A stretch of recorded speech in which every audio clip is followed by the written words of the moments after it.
So previous session के अंदर हमने रेड ब्लैक ट्री की डेफिनेशन जानी और साथ ही साथ हमने प्रॉपर्टीज का भी जिक्र किया कि एक्चुअली क्या प्रॉपर्टीज है उसके अंदर मौजूद हैं और किस तरह की ट्री होगी तो हम उसे कह सकते हैं कि वो रेड ब्लैक ट्री है। ठीक है, ब्रीफली बात करूं तो ऐसी ट्री जिसके अंदर हमारे नोड्स दो कलर पर मुश्तमिल होते हैं, रेड एंड ब्लैक, और साथ ही साथ वो बाइनरी सर्च ट्री की तमाम ऑपरेशन को या प्रॉपर्टीज को फुलफिल करता है, ऐसी ट्री को हम कह सकते हैं कि रेड ब्लैक ट्री है। इस सेशन पर इंसर्ट ऑपरेशन देखना है यानी क्रिएट, और साथ ही साथ हम ये देखना चाहेंगे कि हम किस तरह से रेड ब्लैक ट्री के नोड्स को डिलीट कर सकते हैं। ठीक है, तो कुछ हमारे पास एलिमेंट्स मौजूद हैं with respect to the questions और इस तमाम एलिमेंट को मुझे रेड ब्लैक ट्री के अंदर इंसर्ट करना है। ठीक है, लेट्स स्टार्ट। तो सबसे पहले हमारे पास जो एलिमेंट है वो 8 मौजूद है, तो मैंने अपने पहले एलिमेंट का नाम 8 रखा और साथ ही साथ हम इसको कलर क्या देंगे, ब्लैक। ठीक है, ब्लैक क्यों देंगे, क्योंकि प्रॉपर्टीज में पहले बताया गया कि जो भी स्टार्टिंग नोड होगी वो हमारी ब्लैक होगी। उसके बाद सेकंड एलिमेंट हमारे पास क्या है, 18। कंपेयर करेंगे बाइनरी सर्च ट्री के रिस्पेक्ट से काम कर रहा हूं तो 18 हमारे इस एलिमेंट से ग्रेटर है तो राइट हैंड पर आ जाएगी और मैं यहां पर 18 लिख देता हूं। वाज़ेह है कि ब्लैक से ये चीज ड्राइव होकर आई है और जब भी कोई नया नोड ड्राइव होता है उसका कलर इनिशियली क्या होता है, रेड होता है, तो मैं यहां पर R लिख रहा हूं। ठीक है, तो बाइनरी सर्च ट्री के रिस्पेक्ट से अगर मैं फैक्टर देखूं कि एक्चुअली बैलेंसिंग फैक्टर क्या होता है तो आपको पता होगा कि बैलेंसिंग फैक्टर हमारे पास 3 है, -1, 0 एंड +1। इन तीनों फैक्टर में से कोई भी वैल्यू अगर आ रही है तो उसका मतलब है ट्री बैलेंस है और इस स्टेज पे देखें तो हमारी ट्री बैलेंस है, 8 के लिए भी बैलेंस है और 18 के लिए भी बैलेंस है।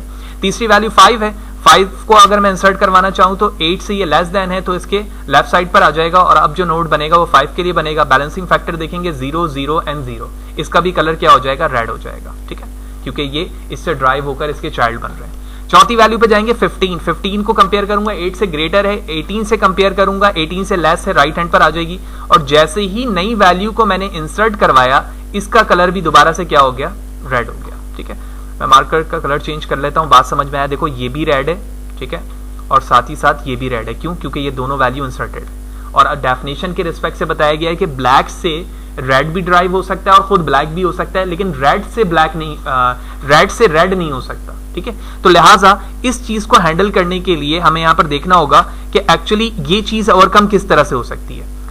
इस चीज को ओवरकम करने के लिए हमें देखना होगा कि 15 के ऊपर वाला जो एलिमेंट है उसका कलर है रेड, तो हमें देखना होगा कि क्या उसके बिल्कुल पैरेलल भी कोई ऐसा एलिमेंट है जो रेड में है, तो बिल्कुल ऐसा है, ये भी रेड है, ये भी रेड है, तो इन दोनों रेड को आप कन्वर्ट करके हम क्या बना देंगे, ब्लैक बना देंगे। लिहाजा आप जो नई ट्री बनेगी वो इस तरह से बनेगी, 8, 5, ठीक है, और ये 18 और इसी तरह 15। वाज़ेह है एलिमेंट हमारे बिल्कुल वही है, लेकिन अब ये एलिमेंट, ये जो नोड था ये भी ब्लैक हो गया, ये भी ब्लैक हो गया और ये भी ब्लैक हो गया। ठीक है, क्योंकि हमने चेंज कर दिया इन दोनों रेड को, दोनों रेड थे, दोनों को ब्लैक कर दिया, लेकिन अभी तक ये क्या है, रेड ही है। ठीक है, ठीक है।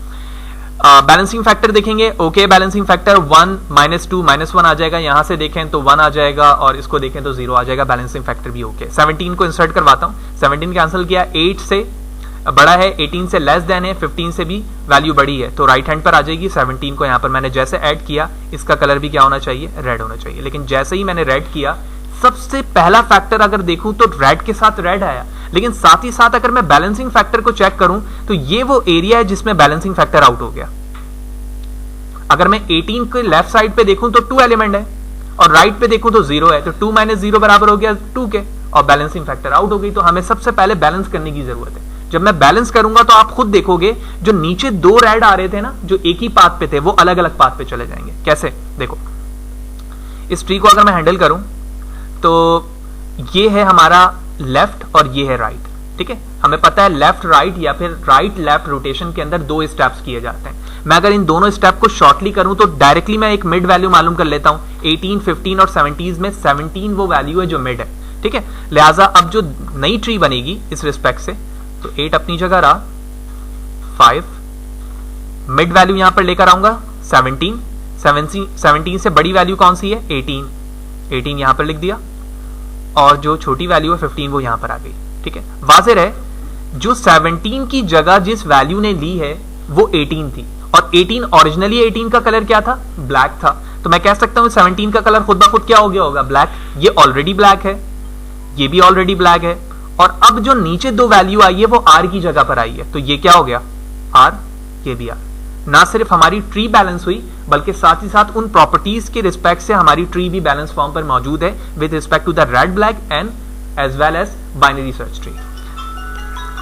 ओके नाउ, तो ये दोनों कलर्स रेड हो चुके हैं और अब बारी आती है 25 की ऐड करवाने की। तो मैं मार्कर कलर दोबारा चेंज करता हूं और अब हम 25 को ऐड कराते हैं। तो 8 से बड़ी है, 17 से भी बड़ी वैल्यू और 18 से भी बड़ी वैल्यू है। हमें पता है जब भी कोई नई वैल्यू इंसर्ट होती है उसका कलर क्या होता है, रेड होता है, और यहां पर कलर आकर रेड हो गया। स्टेप नंबर 1 पर हमने देखा था कि जब हमारे पास एक ही पाथ पर एक से ज्यादा रेड कलर आते हैं और उसके ऊपर अगर दो पैरेलल जो हमारे नोड्स हैं उनका कलर अगर रेड है तो मैं डायरेक्टली कन्वर्ट करके उनको ब्लैक कर सकता हूं। तो इस स्टेज पर इस आर के ऊपर तुम देख रहे हो ये दोनों जो नोड्स हैं हमारे उनका कलर क्या है, रेड है। तो मैं चाहूं तो दोनों को ब्लैक कर सकता हूं ना। लिहाजा अब जो नई ट्री बनेगी इस रिस्पेक्ट से, ये 8 अपनी जगह रहा, 5, 17 और इससे जो फर्दर दो ट्री बन रही है, नोड्स बन रहे हैं, यानी 15 और 18 और एट लास्ट इससे जो एक नोड बन रहा है 25। इसका कलर ओरिजिनली रेड रहेगा, लेकिन जो इसके सामने जो दोनों नोड्स रेड थे उनको मैं क्या कर दूंगा, ब्लैक। इसे भी ब्लैक कर दूंगा, ये ऑलरेडी ब्लैक है, ये भी ब्लैक है और ये भी ब्लैक है। That's it. अब बारी आती है 40 की। 40 इंसर्ट कराने लगूंगा, 8 से बड़ी है, 17 से भी बड़ी है, 18 से भी बड़ी है एंड 25 से बड़ी है, तो ये इसके राइट हैंड पर आ जाएगी। यहां पर मैं ड्रॉ कर दूंगा, लेफ्ट साइड पे विजिबल हो जाएगी 14। तो 14 जैसे मैंने ऐड करवाया इसका कलर भी क्या हो गया, रेड हो गया। रेड कलर ऐड तो करवा दिया मैंने, ठीक है, लेकिन दो चीजें, एक तो रेड के साथ रेड है और साथ ही साथ अगर मैं 18 का बैलेंसिंग फैक्टर देखूं तो 18 के लिए बैलेंसिंग फैक्टर आउट हो गया। क्यों? अगर 18 का बैलेंसिंग फैक्टर देखो तो ये हो गया 0 -2। क्यों? क्योंकि इसके लेफ्ट साइड पे कोई भी नहीं है, राइट हैंड पे 2 है। तो इस चीज को आप हैंडल करने की जरूरत है कि पहले तो इसका बैलेंसिंग फैक्टर सही करें। जब आप बैलेंसिंग फैक्टर ठीक करोगे तो खुद ब खुद देखोगे कि ये ब्लैक के नीचे जो दो पाथ आएंगे ना वो दोनों रेड ही होंगे। कैसे? तो ये दोनों कहां पर है, राइट एंड राइट पे है, ठीक है ना। तो डायरेक्ट राइट पर है तो मैं मिड वैल्यू निकाल सकता हूं यहां पर। तो इसकी जो मिड वैल्यू आएगी वो 25 आएगी। तो अब जो ट्री बनेगी 8, 5, 17, 15, मिड वैल्यू लेते हैं तो डायरेक्ट मैं ले सकता हूं 25। तो 25 से जो बड़ी वैल्यू है 40 वो यहां पर आ गई, ठीक है, और जो लेस वैल्यू है वो इस तरफ आ गई। तो 25 की जगह जिसने ली थी 18 की जगह, वो ऑलरेडी क्या है, ब्लैक है ना। तो मैं कह सकता हूं कि ये वाली चीज तो ऑलरेडी ब्लैक है, ये भी ब्लैक है, ये भी ब्लैक है और ये भी ब्लैक है, ये तो ऑलरेडी ब्लैक है। लेकिन देखो इससे फायदा ये हुआ कि जैसे ही ये दोनों चीजें नीचे आई ना तो जो चीजें यहां पर हमें डिस्टर्ब कर रही थी, आर से आर ड्राइव हो रहा था, अब वो बी से ड्राइव होने लगा, यानी ब्लैक से आर आ गया और इसी तरह ब्लैक से भी आर आ गया। तो यहां पर हमारा वो इशू तो एंड हो गया जो हमारे कलर्स के फॉर्म पर आ रहा था। अब मसला ये है लास्ट वैल्यू। तो लास्ट वैल्यू हमारे पास बची है 80। तो 80 को ऐड करवाने के लिए आप जैसे ही यहां से कंपेयर करना शुरू करते हो 5, 8, 17, 25 और 40 से भी बड़ी वैल्यू क्या है, 80। तो 80 को इंसर्ट करवाया, इसका कलर क्या होना चाहिए, रेड होना चाहिए, हमने रेड करवा दिया। तो वैल्यू तो सारी इंसर्ट हो गई लेकिन रेड से रेड यहां पर क्या हो गया, ड्राइव हो गया। अब प्रॉब्लम यह है कि बैलेंसिंग फैक्टर देखो तो बैलेंसिंग फैक्टर डिस्टर्ब हो रहा है 17 का। अगर मैं 25 को बोलूं ना बैलेंसिंग फैक्टर डिस्टर्ब है, ऐसा नहीं है, 1 -2 तो वैल्यू क्या आ गई, -1, ठीक है। मैं 25 की बात कर रहा हूं। लेकिन 17 के लिए अगर तुम देखो तो 17 की वैल्यू राइट हैंड पर है 1 और लेफ्ट साइड पे देखूं तो 1, 2, 3 और इसकी वैल्यू आ गई -2। तो मैं कह सकता हूं कि अब जो कंपैरिजन यानी रोटेशन होगी वो इसके लिए होगी, 15 एंड 17 के लिए। अगर 15 और 17 की रोटेशन राइट हो जाए ना तो आप देखोगे कि हमारा जो रेड ब्लैक ट्री बनेगा वो बिल्कुल डेफिनेशन के फुलफिल होकर बनेगा। लिहाजा मैं थोड़ा सा शॉर्ट कर रहा हूं, 15 और 17 को जब मैं रोटेट करूंगा तो जो वैल्यू 15 है ना वो हमारे 5 की तरफ आ जाएगी, यानी लेफ्ट साइड पर आ जाएगी। कैसे? देखो अब जो ट्री बनने वाली है वो इस तरह से बनेगी रोटेशन के बाद। 17 से वैल्यू पास होगी 8, ठीक है, क्योंकि हम रोटेट कर देंगे उसे, और उसके बाद इस 8 से वैल्यू निकलेगी 5 एंड 15 उसके बाद यहां पर 17 को तो रोटेट कर चुका हूं 15 के साथ, तो यहां पर आ गया 25, और इस 25 से वैल्यू एक ड्राइव होगी 18, ठीक है, और सॉरी ये 8 है, ये 18 है, और उसके बाद हमारे पास 40, और इस 40 से वैल्यू ड्राइव हो जाएगी 80, ठीक है। देखते ही समझ में आ रहा है, ये वैल्यू हमारी ब्लैक है, और इस ब्लैक से ड्राइव होने वाली वैल्यू यहां पर क्या आ गई, रेड आ गई, ठीक है ना, और इससे भी रेड आ गई। रेड से वैल्यू ब्लैक ड्राइव कर सकता हूं ना भाई, बिल्कुल कर सकता हूं। तो लास्ट वैल्यू को हमने क्या बना दिया, ब्लैक बना दिया। फिर इसी तरह इसको मैं ब्लैक बना सकता हूं और इसे भी ब्लैक बना सकता हूं। पैरेलल देखो एक ही लाइन पे चल रही है, अगर रेड है तो सारे रेड हैं, नीचे ब्लैक हैं तो सारे ब्लैक हैं, और इस ब्लैक वैल्यू से जो वैल्यू ड्राइव हो रही है वो क्या बन जाएगी, रेड बन जाएगी। तो एट लास्ट अगर मैं इस स्टेज पर बात करूं तो अब जो हमारी ट्री फाइनल स्टेज पर बनी है वो तमाम डेफिनेशन के रूल को फॉलो कर रही है। सबसे पहले रीडिंग पाथ की बात करूं मैं बैलेंसिंग फैक्टर पे, तो सारी ट्री के जितने नोड्स हैं वो बैलेंस हैं। दूसरी बात, number of the nodes of black in every path, इस पाथ पे रीड करो कितने ब्लैक हैं, एक ब्लैक है। इसी तरह से यूं आओ, एक रेड है और एक क्या है, ब्लैक है, हमें ब्लैक को काउंट करना है। इसी तरह यूं आओ, कितने ब्लैक हैं, ये रेड ये रहा ब्लैक। इसी तरह यूं जाओ, कितने ब्लैक हैं, ओनली वन, ये रहा वन, इसमें ये रहा वन, इसमें ये रहा वन, इसमें ये रहा वन। एंड फाइनली मैं कह सकता हूं कि ये जो ट्री बनी हमारी वो at last red black tree conversion होने के बाद सक्सेसफुली हमने क्रिएट कर लिया, जहां पे हमें डिफरेंट रोटेशन की जरूरत पड़ी। जहां जहां जिस फॉर्म पे रोटेशन आ रही थी हमने रोटेशन को फुलफिल किया, उसको क्रिएट करवाया अकॉर्डिंग टू द रूल, और साथ ही साथ हमने बैलेंसिंग फैक्टर को भी फॉलो करते रहे, क्योंकि जब तक हम बैलेंसिंग फैक्टर को फॉलो नहीं करेंगे तो हम अपने सक्सेसफुल ट्री को क्रिएट नहीं कर पाएंगे, जो हमने यहाँ पर देखा।